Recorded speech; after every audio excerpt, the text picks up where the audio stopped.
Olá, hoje 24 de novembro, sexta-feira, prepara o teu cafezinho e vamos juntos no Café com Lexio. Em nome do Pai, do Filho e do Espírito Santo. Amém. Pai nosso que estais no céu, santificado seja o vosso nome. Venha a nós o vosso reino. Seja feita a vossa vontade, assim na terra como no céu. O pão nosso de cada dia nos dai hoje, e perdoai-nos as nossas ofensas assim como nós perdoamos a quem nos tem ofendido. Não nos deixeis cair em tentação, mas livrai-nos do mal. Amém. Ave Maria, cheia de graça, o Senhor é convosco.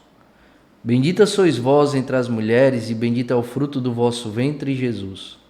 Santa Maria, Mãe de Deus, rogai por nós, pecadores, agora e na hora da nossa morte. Amém. Glória ao Pai, ao Filho e ao Espírito Santo, como era no princípio, agora e sempre. Amém. São José, rogai por nós. Continuamos unidos. Em nome do Pai, do Filho e do Espírito Santo. Amém. Primeira leitura de hoje, primeiro livro dos Macabeus, capítulo 4, versículos 36 a 37, e depois pula para os 52 e vai até os 59. Naqueles dias, Judas e seus irmãos disseram: nossos inimigos foram esmagados. Vamos purificar o lugar santo e reconsagrá-lo. Todo o exército então se reuniu e subiu ao monte Sião. No 25º dia do 9º mês, chamado Casleu, do ano 148, levantaram-se ao romper da aurora e ofereceram um sacrifício conforme a lei, sobre o novo altar dos holocaustos que haviam construído. O altar foi novamente consagrado ao som de cânticos, acompanhados de cítaras, harpas e símbolos, na mesma época do ano e no mesmo dia em que os pagãos o haviam profanado. Todo o povo prostrou-se com o rosto em terra, para adorar e louvar a Deus, que lhes tinha dado um feliz triunfo. Durante 8 dias, celebraram a dedicação do altar, oferecendo com alegria holocaustos e sacrifícios de comunhão e de louvor. Ornaram com coroas de ouro e pequenos escudos a fachada do templo. Reconstruíram as entradas e os alojamentos nos quais puseram portas. Grande alegria tomou conta do povo, pois fora reparado o traje infligido pelos pagãos. De comum acordo com os irmãos e toda a Assembleia de Israel, Judas determinou que os dias da dedicação do altar fossem celebrados anualmente, com alegres festejos no tempo exato, durante 8 dias, a partir do dia 25 do mês de Casleu. Palavra do Senhor, graças a Deus. A chave de leitura são os versículos 36 e 55. Por quê? O versículo 36, Judas falando: nossos inimigos foram esmagados, vamos purificar o lugar santo e reconsagrá-lo. Então, primeiro a vitória. Deus deu a vitória ao povo judeu, né? Nesse momento. E a vitória, ela acontece, mas qual a origem dela? O desejo de reparar o que estava sendo feito, de reparar o coração de Deus, de todas as ofensas que foram ofertadas pela infidelidade do povo e pelas atitudes do rei.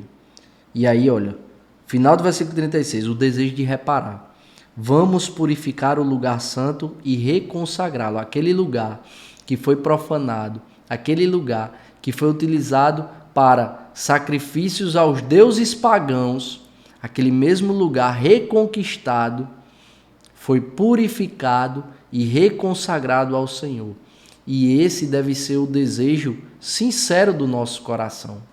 Reparar o Sagrado Coração de Jesus, reparar o Imaculado Coração de Maria, de todas as ofensas a que esses corações são submetidos por causa dos nossos pecados. Todas as vezes que a gente vê coisas absurdas acontecendo, de ofensa à nossa fé e ofensa a Jesus, ofensa a Maria, a nossa atitude deve ser de reparar essas ofensas com a nossa fidelidade, com o nosso amor fiel, com a nossa fé, com os nossos atos devocionais, para que a gente possa reparar todas as ofensas que o Senhor Jesus e que Nossa Senhora sofrem. Isso é muito importante. E olha o versículo 55. Todo o povo prostrou-se com o rosto em terra para adorar e louvar a Deus. Então, a adoração, a submissão, o santo temor, que é o respeito a nosso Senhor, esse amor fiel ao Senhor, é isso que nós devemos possuir. E é isso que nós devemos pedir ao Espírito Santo. A graça de colocar Deus no centro das nossas vidas. E para que a gente viva a partir de Deus.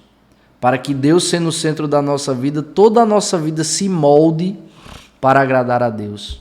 Para reparar as ofensas que nós mesmos cometemos quando pecamos. Precisamos pedir ao Espírito Santo essa docilidade. Mas mais que a docilidade de enxergar isso, é a firmeza e a coragem de viver essa luta. Aqui o exército lutou contra os inimigos para reconquistar o lugar. A nossa luta é a luta interior. É a luta para conhecer os nossos pecados e, com a graça de Deus, superá-los. Para agradar a Deus, para lhe ser fiel, para amá-lo apesar das nossas fraquezas, das nossas fragilidades, das nossas limitações. Graça de Deus. Precisamos pedir ao Espírito Santo e literalmente botar a mão na massa. Como a gente já refletiu alguns dias atrás, o caminho se faz caminhando. E é durante o caminho que o Senhor vai nos curando de tudo que a gente precisa ser curado. Que o Senhor vai nos libertando de tudo que a gente precisa ser liberto. Que o Senhor vai transformando tudo aquilo que precisa ser transformado nas nossas vidas. Então, o desejo de reparar somado à adoração, à submissão. Qual foi a última vez que você se dirigiu à capela, se ajoelhou e curvou todo o seu corpo em sinal de adoração e de submissão ao verdadeiro Rei, ao Rei dos Reis, ao Senhor dos Senhores, Jesus Cristo nosso Senhor? Façamos isso. Tenhamos esse hábito. Quando chegar na igreja, na paróquia, chegar lá, cumprimentar as pessoas, mas botar o joelho no chão e fazer uma prece. Quando passar na frente de uma capela que tiver um sacrário, fazer a genuflexão, botar o joelho direito no chão. Sabe o que é isso? Quando a gente coloca pelo menos o joelho direito no chão, na genuflexão, a gente está reconhecendo que quem está à nossa frente é uma grande autoridade, é o nosso Rei. É dotado de realeza e por isso colocamos o joelho direito no chão para reconhecer: à minha frente está o Rei e eu me submeto a Ele e faço a reverência que lhe é particular. Olha que bonito, e é um gesto tão pequeno. E a gente vai se acostumando com o sagrado, né? A gente se acostuma tanto com o sagrado que aí da genuflexão a gente já não faz mais, faz só a reverência. Depois até a reverência a gente já faz andando. Nem parar a gente para fazer a reverência, né? Parece que a gente está dando uma cabeçada no vento assim. A gente passa na frente da capela, faz alguma coisa. Por quê? Porque a gente vai se acostumando. Peçamos ao Espírito Santo também isso. A graça de nunca nos acostumarmos com o sagrado. Que o sagrado seja sempre o sagrado para nós. Para que a gente tenha essa mesma conduta aqui do povo do versículo 55. Todo o povo se prostrou com o rosto em terra para adorar e louvar a Deus. Que essa seja a nossa conduta. O evangelho de hoje, Lucas, capítulo 19, versículos 45 a 48. Evangelho de nosso Senhor Jesus Cristo, narrado segundo São Lucas. Glória a vós, Senhor. Naquele tempo, Jesus entrou no templo e começou a expulsar os vendedores. E disse: está escrito, minha casa será casa de oração. No entanto, vós fizestes dela um antro de ladrões. Jesus ensinava todos os dias no templo. Os sumos sacerdotes, os mestres da lei e os notáveis do povo procuravam um modo de matá-lo, mas não sabiam o que fazer, porque o povo todo ficava fascinado quando ouvia Jesus falar. Palavra da salvação, glória a vós, Senhor. Então, olha o que descreve o versículo 45. Jesus entrou no templo e começou a expulsar os vendedores. Jesus, de fato, expulsa os vendedores no templo. É uma atitude de Jesus dura.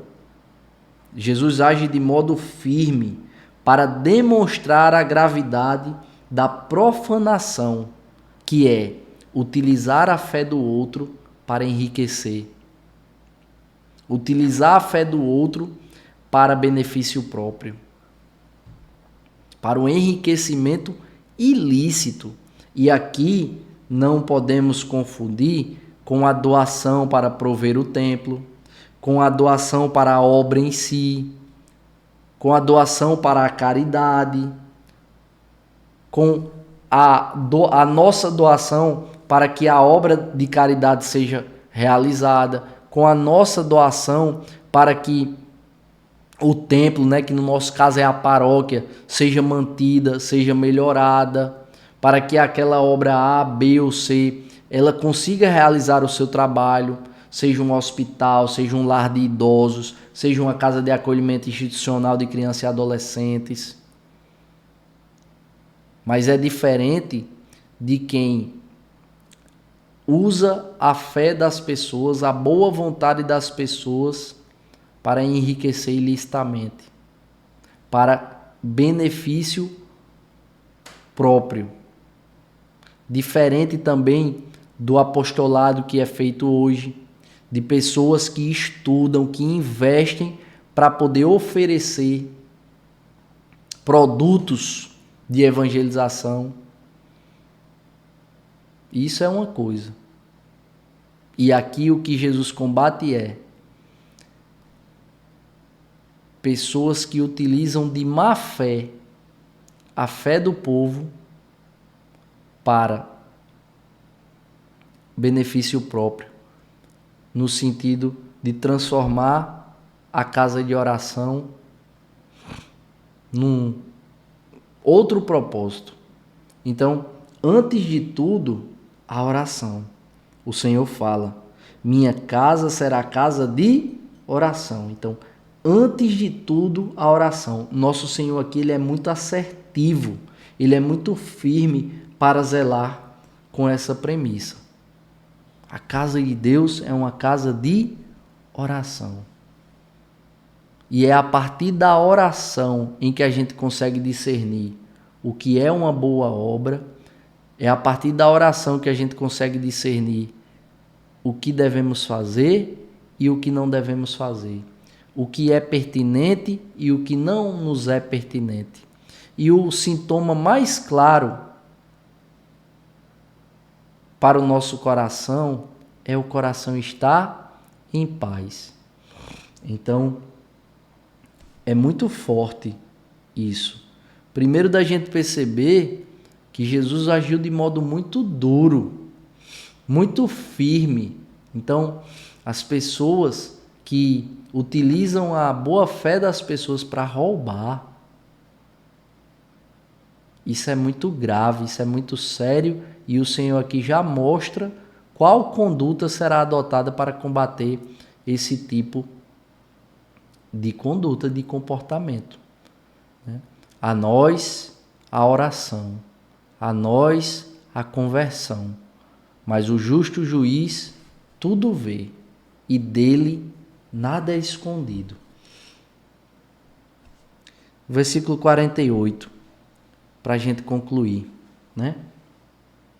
Mas não sabiam o que fazer. Quem não sabia o que fazer? Os sumos sacerdotes, os mestres da lei, que queriam matar Jesus, mas olhava para o povo e o povo estava fascinado ouvindo Jesus falar.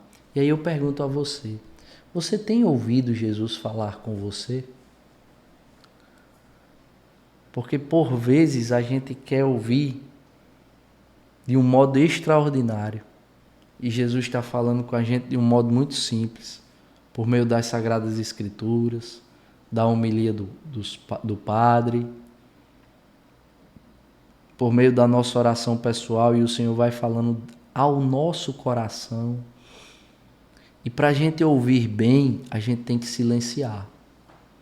Para a gente silenciar, a gente tem que desacelerar. A gente tem que começar a fazer o exercício do silêncio, literal.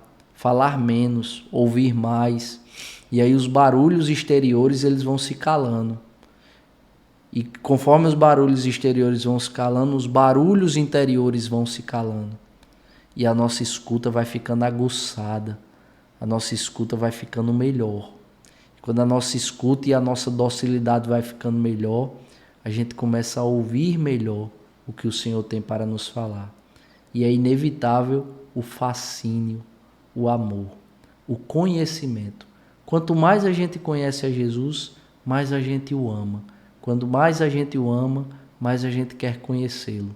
E essa relação de intimidade vai acontecendo. De modo que para nós não será um sacrifício não abandonar a Jesus. Mas não abandonar a Jesus e abandonar a fé será... Não abandonar a Jesus e não abandonar a fé será uma atitude completamente natural de quem ama. Que Deus nos abençoe e nos aprove a cada passo. Se vivo, vivo pela misericórdia do Senhor.